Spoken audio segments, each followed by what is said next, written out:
എല്ലാവർക്കും എൻ്റെ വിനീതമായ നമസ്കാരം. ഞാൻ നിങ്ങളോട് ചോദിക്കാൻ പോകുന്നത്, പ്രാചീന കാലത്ത് മാത്രം നടന്നിരുന്ന നരബലി ആധുനിക കാലത്തും ഉണ്ടെന്ന് കേൾക്കുമ്പോൾ എനിക്ക് ഞെട്ടലാണ് ഉളവാക്കുന്നത്.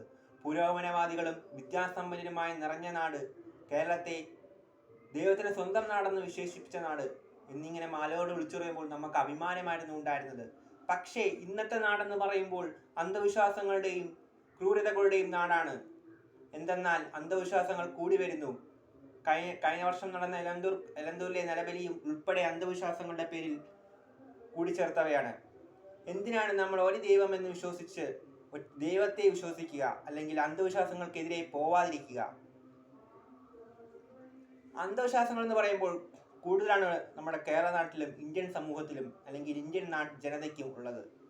ചുട്ട കോഴിയെ പറപ്പിക്കുന്നു, അല്ലെങ്കിൽ ദൈവ സമ്പന്നതയ്ക്ക് വേണ്ടി ഒരാളുടെ ചോര കൊണ്ട് മുടിയിൽ അഭിഷേകം ചെയ്യുന്നു എന്നിങ്ങനെ ക്രൂരതകളുടെ എണ്ണിപ്പറയാൻ പറ്റാത്ത ക്രൂരതകൾ നമ്മുടെ ഇന്ത്യൻ നാട്ടിലും ഇന്ത്യൻ സമൂഹത്തിലും ഉണ്ടാകുന്നു.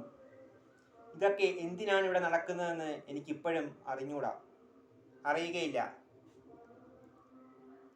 കഴിഞ്ഞ വർഷം ഇലന്തൂരിൽ കൊലപാതകം നടന്നു. 2 സ്ത്രീകളെ കൊല ചെയ്തു. അവർക്ക് എന്തിനായിരുന്നു? സാമ്പത്തിക ഉന്നമനത്തിനായി.